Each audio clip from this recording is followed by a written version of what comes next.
நமஸ்காரம். உங்கள் அன்பிற்கும் அபிமானத்திற்கும் உரிய வித்யாபுத்திரன் பிஆர் ராஜா குளத்தூர்ந்து பேசுகிறேன். ஸ்ரீ மாத்திரை நமக.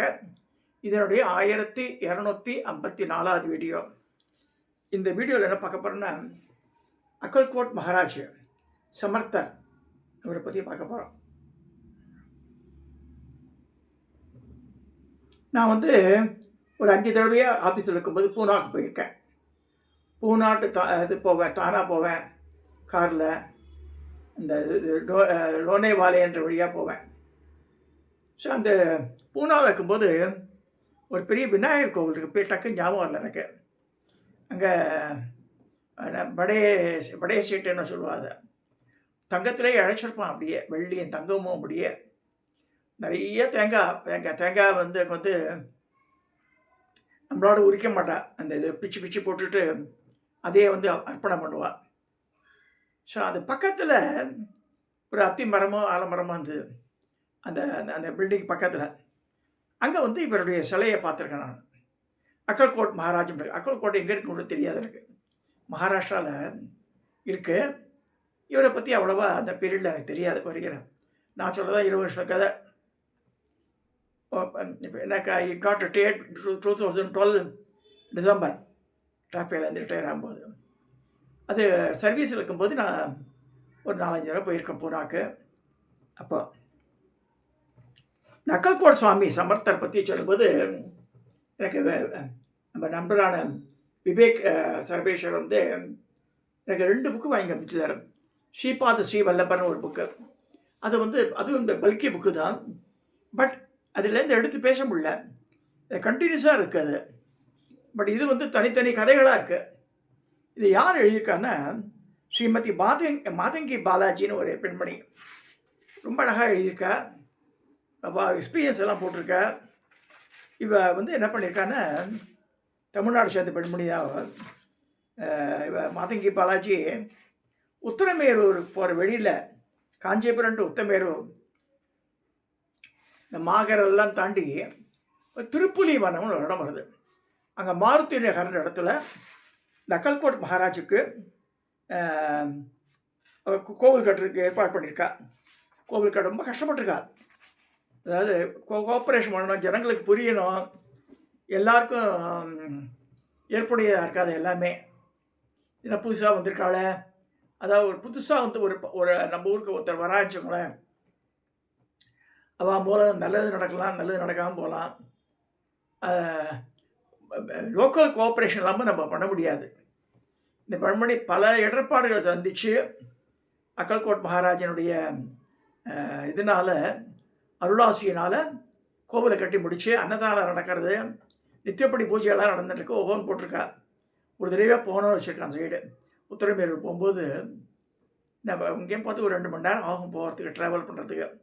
திருப்புலி வனம்னு இருக்குது, வியாக்கரபாதர் பூஜை பண்ண இடம். ஸோ அது பக்கத்தில் அது போட்டிருக்கா இந்த இடத்த. So having receive the copy, இன்றைக்கி இது காத்தால் தான் வந்தது. கிரேட் ட்ரேடிங்லேருந்து இவர் ஆர்டர் பண்ணி அனுப்பிச்சார்.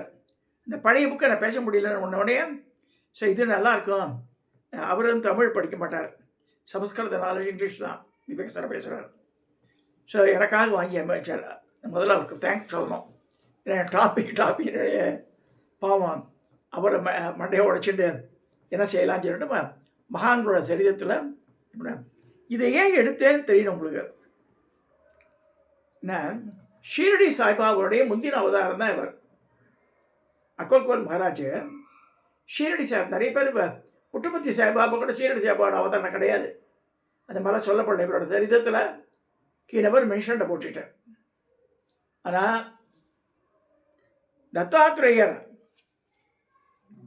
தத்தாத்ரேயர் தான் முதல் அவதாரம். தத்தாத்ரேயருக்கு அப்புறமா பாருங்கள், அதில் போட்டிருக்காரு பாருங்கள். தத்தாத்ரேயர், ஸ்ரீபாத ஸ்ரீ வல்லபர். அடுத்து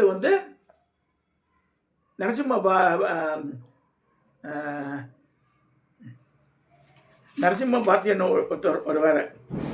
அதுக்கு அடுத்தது அக்கல்கோட் மகாராஜ்.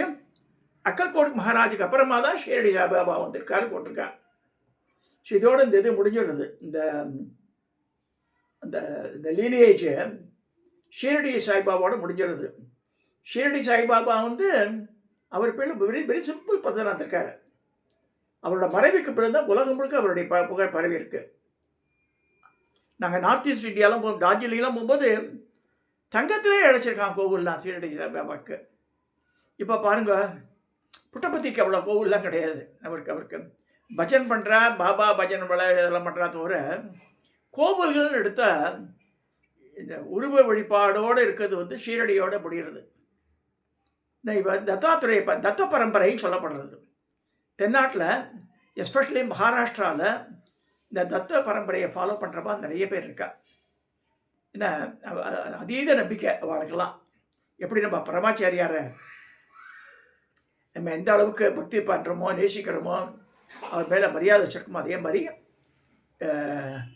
இந்த தத்தாத்திரேயர் இது வந்து அந்த பரம்பரையை ஃபாலோ பண்ணுறப்ப நிறைய பேருக்கா மகாராஷ்டிராவில்.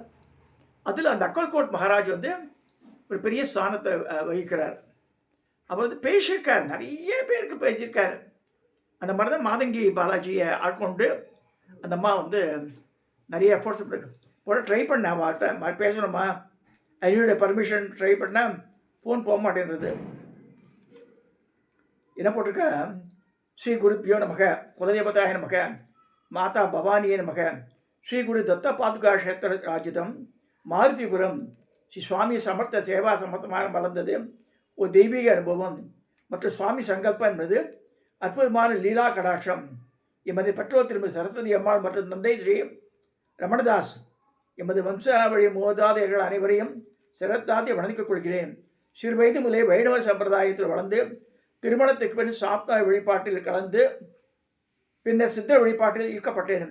குலதெய்வமோ பெரியபாளையம் பவானி அம்மன். 2011 என் வாழ்க்கையில் பரிபூர்ணமாய் சாய் மகாராஜ் ஆட்கொண்டு ஸ்ரீ குரு தத்த பரம்பரையில் வழிநடத்தி 2013 கலியுக முதல் தத்த அவதாரியான ஸ்ரீபாத ஸ்ரீவல்லபரிடம் சென்று 2015 சுவாமி சமர்த்தனின் சொப்பன தரிசனம் பாக்கியம் பெற்றேன்.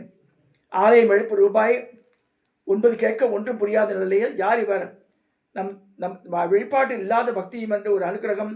அதைத் தொடர்ந்து 2016 ஸ்ரீபாதர் அத்திமரத்திலான பாதிகை கிடைக்கப்பெற்று இல்லத்திலேயே நித்திய வழிபாடு பாராயணம் ஒன்று நடைபெற்று கொண்டிருந்தது. அந்த நிலையில் அகத்தூண்டலால் பூமி தானம் செய்ய எண்ணி ஒதுக்க ஹனுமான் சாலிசா பாராயணம் செய்ய 108 முறை உத்தரவாகி 2017 மாருதிபுரம் என்னும் இடத்தில் திருப்புலிவனம் சாலவாக்கம் ரோடில் உரிபூர்ணிமா நன்னாளில் சாய் மகாராஜுக்கா சிறுகுடில் அமைத்து அகண்ட தீபம் ஏற்றி அன்னதானம் செய்ய தொடங்கி 21 பிப்ரவரி 24 முறையாக ஆலயம் எழுப்பி பூமி பூஜை செய்யப்படும் வரை சுவாமி சமர்த்தனின் வருகை புதிராகவே இருந்தது.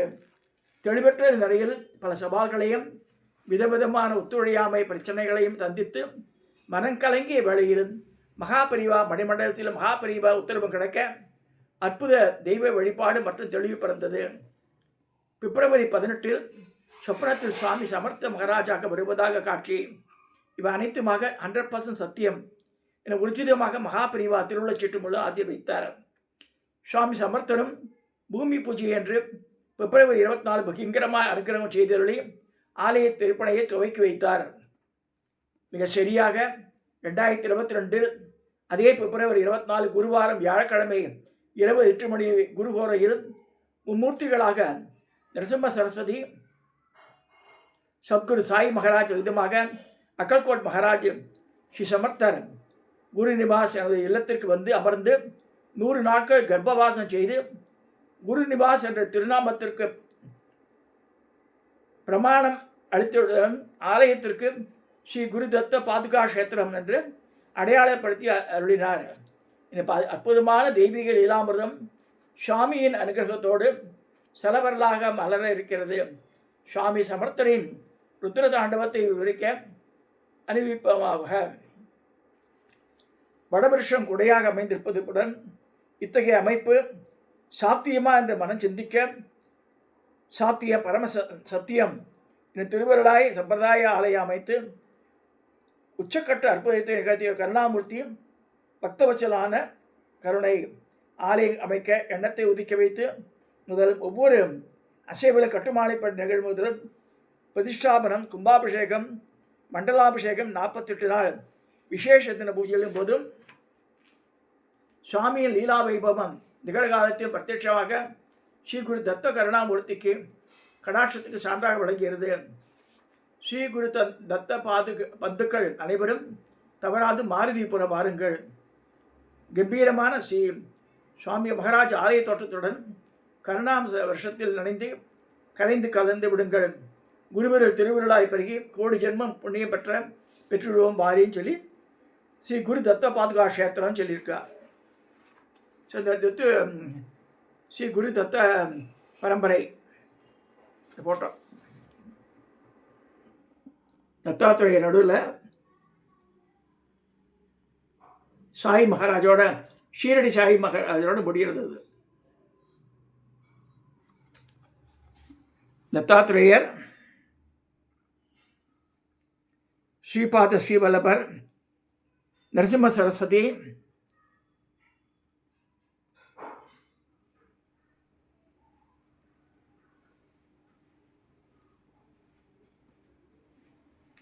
அடுத்து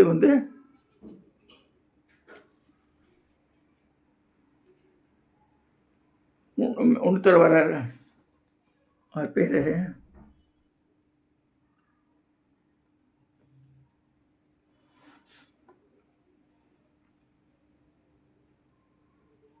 கடைசி 4ஆவதாக அக்கல்கோட் மகாராஜ், 5ஆவதாக இவர் ஷீரடி சாய்பாபா.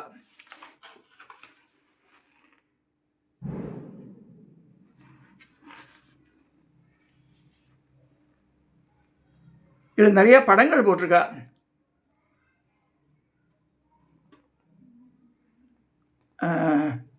மாலோஜி ராஜா அக்கல்கோட் மகாராஜாவோட போட்டோவே இருக்குல்ல. அவர் பீரியடில் வாழ்ந்தவர், பல அற்புதங்களை படைச்சிருக்கார். இவருக்காகவர் அவரோட சிஷ்யர்கள் ஃபோட்டோலாம் போட்டிருக்கா.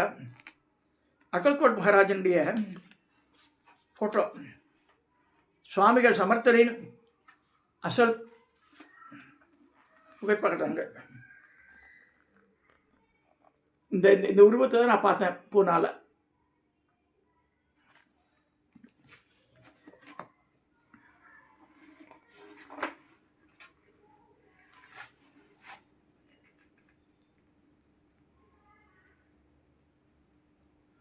ராஜே ராய் மடம் போட்டிருக்கு. கண்டோபா கோவில், ஜோஷி மடம்,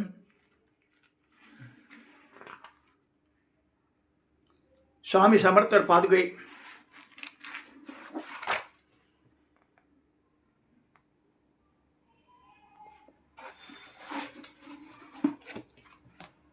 இந்த புக்கிலேருந்து சில சொல்லலான்னு ஆசைப்பட்றேன். தயவுசெய்து கேளுங்க. கேட்குறது கூட கஷ்டம்னா நான் கூட சொல்ல முடியாது. முக்கியமான இதனால் பேசப்படுறேன். நான் அதுலேருந்து எல்லா இது பண்ணல. தத்த சம்பிரதாயன்றது இந்தியாவில் பல்வேறு காலகட்டங்களில் பல்வேறு குருமார்கள் தோன்றினார்கள்.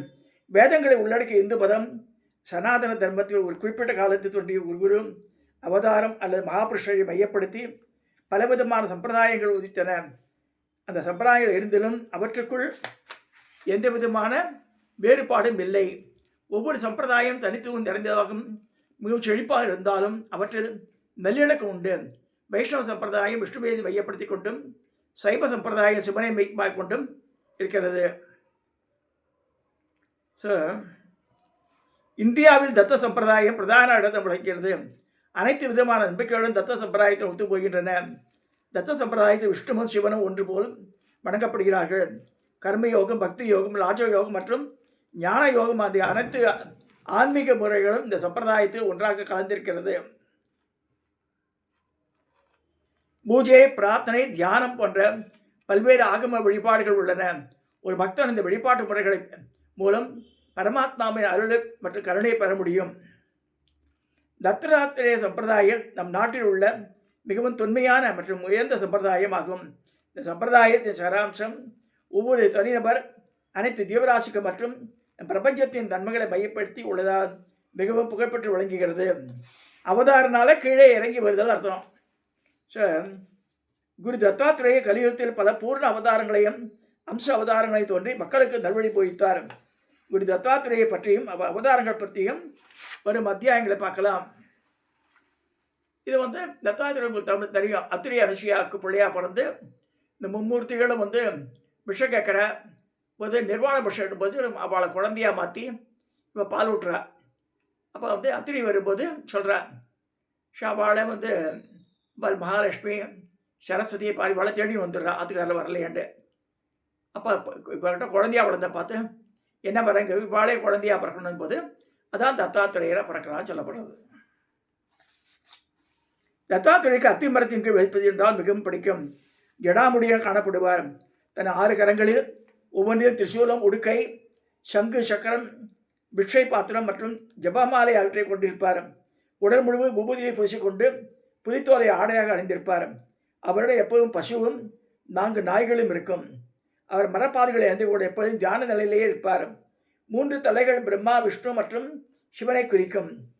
பசு பூமுத்தியாயையும் 4 நாய்கள் 4 வேதங்களையும் குறிக்கிறது.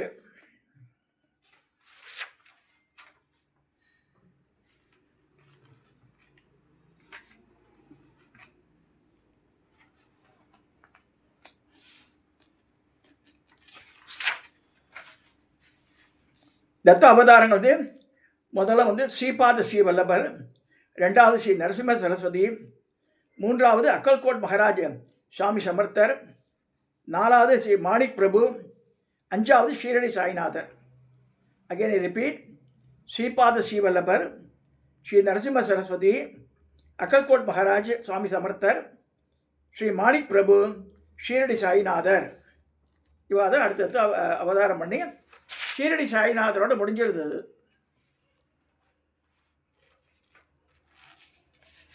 இப்போ இன்னைக்கு கதையில் நம்ம பார்க்கக்கூடிய ஸ்ரீபாத ஸ்ரீவல்லபர் தத்தாத்திரேயன் முதல் கலியுக அவதாரம் கிபி 1320 முதல் 1350 வரை 30 வருஷ காலம்.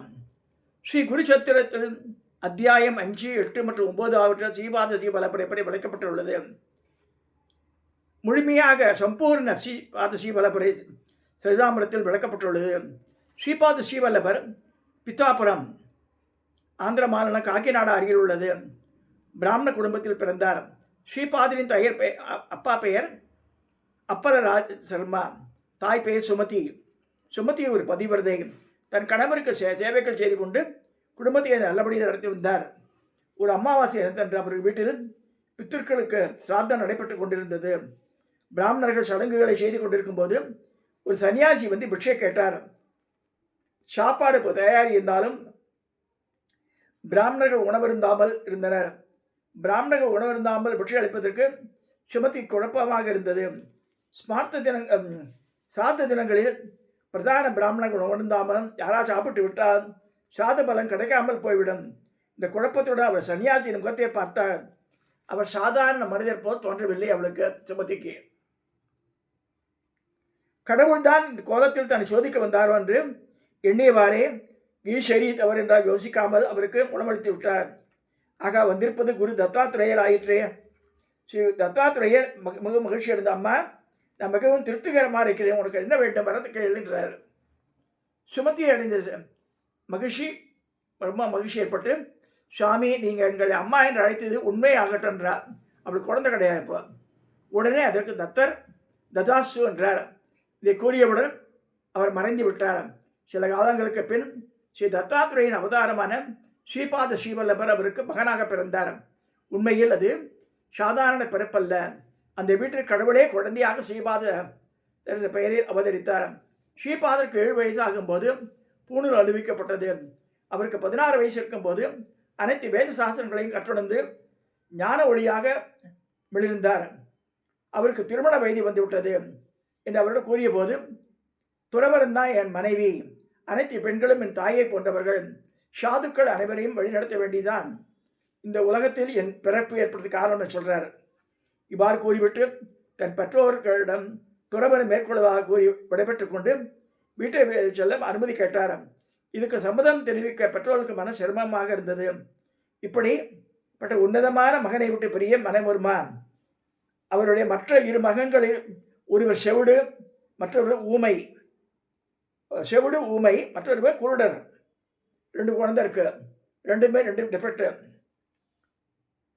அது மிகவும் பரிதாபமான சூழ்நிலையாக இருந்தது. ஸ்ரீபாத ஸ்ரீவல்லபர் அவரை விட்டு சென்றால் வயதான காலத்தில் யார் பார்த்துப்பான்னு கவலைப்படுறாரு. ஸ்ரீபாத ஸ்ரீவல்லபர் அவருடைய கவலையை புரிந்து கொண்டார். தன் சகோதரரை தன் அருகில் கூப்பிட்டு தெய்வீக அன்பு பொங்கும் பார்வையால் உற்று நோக்கினார். என்ன ஒரு ஆச்சரியம்! அவர்கள் உடல் மற்றும் மனநோய்கள் மறைந்து போயின. அவர்கள் உடல்நிலை சரியாகி வேத ஞானம் பெற்றனர். அனைவருக்கும் மிகுந்த சந்தோஷமாக இருந்தது. அவர்கள் இருவருக்கும் சந்தோஷமான மற்றும் ஆரோக்கியமான நல்வாழ்க்கை அமைந்து ஸ்ரீபாத ஸ்ரீவல்லபர் அனுகிரகித்தார். அவர்களை பெற்றோர்களுக்கு பக்தி சிரத்தையிடம் விசேஷ சேவை புரியுமாறு கட்டளையிட்டு இந்த பிறவிலேயே மோட்சம் அளிப்பதாக உறுதியளித்தார். பின்னர் ஸ்ரீபாத ஸ்ரீவல்லபர் தன்னுடைய பணிகளை நோக்கி பயணம் செய்ய தொடங்கினார். தன் பெற்றோர்களிடம் விடைபெற்றுக் கொண்டார். அம்மா, நீங்கள் வருந்தக்கூடாது. நான் செய்து முடிக்க கடமைகள் நிறைய இருக்கிறது. அறியாமையில் மூழ்கி இருக்க இந்த உலகத்தை நான் மீட்டெடுக்க வேண்டும் சொல்லிட்டு கிளம்பினார். அவர் தன் பந்துக்கள் அனைவரையும் அன்பான அறிவுரையால் சமாதானப்படுத்திவிட்டு ஒரு நொடிப்பொழுதில் அவர்கள் பார்வையை விட்டு மறைந்தார். அந்த யோக சக்தியை பயன்படுத்தி மனதின் வேகத்தை ஒத்த வேகத்தில் காசியை சென்றடைந்து அங்கு மறைந்த நிலையில் தங்கியிருந்தார். பின்னர் பத்ரிக்கு சென்று அங்குள்ள தெய்வத்தை தரிசனம் செய்த பின் தெற்கு நோக்கி பயணம் செய்தார். பின் கோகர்ணம், மகாபலேஸ்வர், கர்நாடகா வந்து அமர்ந்து அன்று 3 வருடங்கள் தங்கிவிட்டு கடைசியாக குருவபுரத்தை அடைந்தார். குருவபுரத்தில் ஸ்ரீபாத ஸ்ரீவல்லபர் தவங்கள் மேற்கொண்டார். ஒரு நாள் அம்பிகா என்ற பெயரோட விதவி பெண் வறுமை மற்றும் வாழ்க்கையின் மேல் வெறுப்பு ஏற்பட்டு தன் வாழ்க்கையை முடித்துக் கொள்ள ஆற்றங்கரைக்கு வந்தார். ஸ்ரீபாத ஸ்ரீவல்லபரும் ஆற்றங்கரைக்கு இருந்தார். ஸ்ரீபாத வல்லபரின் தெய்வீக ஒளிமொழி கண்ட அந்த பெண்ணிற்கு இதயம் பேரானந்தம் அடைந்தது. அவள் உடனே அவருடைய பாதத்தை தொட்டு வழங்கினார். அவள் அவரிடம் கெஞ்சும் துணியில், சுவாமி, அடுத்த பிறவியில்லாது எனக்கு உங்களை போன்ற நல்ல மகன் பிறக்க வேண்டும் என்று கேட்டுக்கொண்டார். ஸ்ரீகுரு அவளை ஆசீர்வதித்துவிட்டு, தினமும் விடியற்காலையில் சங்கரரை வணங்கி வா, உன் ஆசைகள் நிறைவேறும் என்றார். அவரே உருவாக்கிய இந்த சூழ்நிலையினால் தனக்கு அடுத்த பிறவியில் வரப்போகும் தாயை ஆசீர்வாதம் செய்ய தான் மீண்டும் அவதரிக்கப் போகும் சங்கல்பத்தை இது மூலம் வெளிப்படுத்துகின்றார். ஸ்ரீபாத ஸ்ரீவல்லபர் கிபி 1350 கிருஷ்ணா நதியில் இறங்கி மறைந்து போனார். அவருடைய சூழ உடல் மறைந்து போனாலும் அவருடைய கருணையே பக்தர்கள் இன்று உணரப்படுகிறது. அவருடைய சைதன்யம் எப்பொழுதும் வெளிப்படுத்திக் கொண்டே இருக்கிறது. இதை சொல்லி இந்த பகுதியை நக்கல்கோட் மகாராஜனுடைய இந்த சரிதத்தை இன்றளவு நான் பூர்த்தி செய்கிறேன். இது நடக்கும், கிட்டத்தட்ட ஒரு 10 நாள் போக நினைக்கிறது. Let see how it goes. இது எனக்கு வந்து மக்கள் கேட்கணும் ஆசை. இதெல்லாம் கேட்டாலே புண்ணியம். இந்த மாதங்கி பாலாஜி எவ்வளோ கஷ்டப்பட்டுருக்கா, அவளை பார்த்தா கண்ணில் ஜலந்தான் வருது நமக்கு. ஒரு பெண்மணி ஆனவள் இப்போ இங்கேருந்து சுத்திரமேரூர் பக்கத்தில் எங்கோ கட்டியிருக்கா, கோபுரம் கட்டியிருக்கா, கார் வச்சுருக்கா, சண்டே கிட்டே போயிட்டு வாங்குவாங்க. அங்கே அன்னதானம் வேறு நடக்கிறதுன்றா, அங்கே பாதுகை வேறு இருக்குது, தத்த பாதுகை இருக்குன்றா. இதெல்லாம் பார்த்து நம்ம வந்து அனுபவிக்கணும். பக்கத்திலே இருக்கிறதெல்லாம் நம்ம போக மாட்டேன்றோம், அதான் கஷ்டமாக இருக்குது. எங்கெங்கோ போகிறாவ. இங்கே பக்கத்தில் உத்தரமேரூர் போனால் வந்து தட்சிணமேருன்னே பேர். உத்தரமேரூருக்கு அந்த கோவில் 3 அடுக்கு கோவில். அதை நிற்கிற எல்லாமே 12 அடி உயரம் இருக்கும். சுவாமியெல்லாம் அங்கே உத்தரமேரூரில் முருகர் கோவில் இருக்குது. திருப்பூர் ஸ்தலம் பார்க்கலாம், திருப்புலிவனம் பார்க்கலாம். இந்த இது வந்து மாருதிபுரத்தை பார்த்துட்டு இந்த தத்த சாம்ராஜ்யத்தை பார்த்துட்டு வாங்க, எல்லா அருளும் பெறலாம். இது வந்து நம்ம அடுத்த இது செக்ஷனை பார்க்கலாம் பின்னாடி. இது கண்டினியூஸாக வரும். இதுக்காக வந்து ஒரு 100 பேரே பார்த்தா தான் எனக்கு வந்து ஒரு திருப்தி இருக்கும். இந்த வேண்டுகோளை விடுத்து இந்த பதிவை அதோட நிறைவேற்றுகிறேன். இன்னைக்கு சப்ஸ்கிரைப் பண்ணுங்க, ஷேர் பண்ணுங்க, லைக் பண்ணுங்க.